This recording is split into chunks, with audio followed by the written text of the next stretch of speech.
شریعت کا مزاج عبادت کی چیزوں میں بھی اعتدال سے آگے بڑھنے کی اجازت نہیں دیتا۔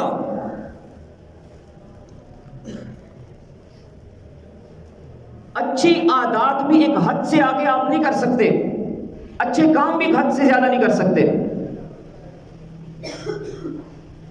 ایک عورت آئی ہے امیر المؤمنین سیدنا فاروق اعظم رضی اللہ تعالی عنہ کے پاس، اور آپ کے ساتھ حضرت کعب اسدی بیٹھے ہوئے ہیں رضی اللہ تعالی۔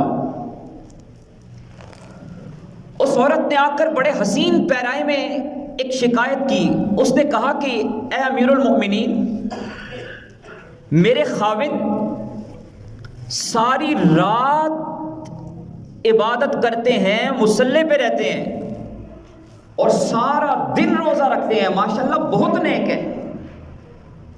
یوں کہہ کر وہ خاموش ہو گئی۔ اس نے پھر دوبارہ اپنے الفاظ کو دہرایا، امیر المومنین سمجھ نہ سکے۔ تو حضرت کعب اسدی نے کہا کہ اے امیر المومنین، یہ اپنے خاوند کی شکایت کر رہی ہے کہ میرا خاوند ساری رات عبادت کرتا ہے، سارا دن روزہ رکھتا ہے، حقوق ادا نہیں کرتا۔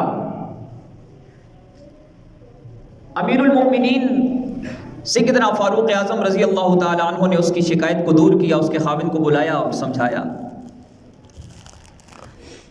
ایک اچھی عادت تھی لیکن حد سے تجاوز ہو رہا تھا، اسلام میں وہ بھی جائز نہیں ہے۔ ایک عورت نے آ کر سیدنا عائشہ صدیقہ رضی اللہ تعالی عنہا کے گھر میں رسول کریم صلی اللہ علیہ وسلم سے شکایت کی، یہی شکایت کی۔ امام الانبیاء صلی اللہ علیہ وسلم نے حضرت عبداللہ کو بلایا اور فرمایا کہ عبداللہ، کیا جو میں سن رہا ہوں وہ بات درست ہے کہ آپ ساری رات عبادت کرتے ہیں، آپ ہر روز روزہ رکھتے ہیں؟ عرض کی یا رسول اللہ، آپ جو سن رہے ہیں وہ درست ہے۔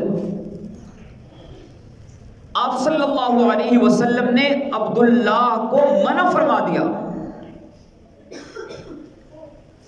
فرمایا کہ عبداللہ ایسے نہ کیا کر، روزہ بھی رکھا کر اور افطار بھی کیا کر، عبادت بھی کیا کر اور آرام بھی کیا کر۔ اور پھر آپ علیہ السلام نے فرمایا کہ عبداللہ، فَإِنَّ لِجَسَدِكَ عَلَيْكَ حَقًّا وَلِعَيْنِكَ عَلَيْكَ حَقًّا وَلِزَوْجِكَ عَلَيْكَ حَقًّا۔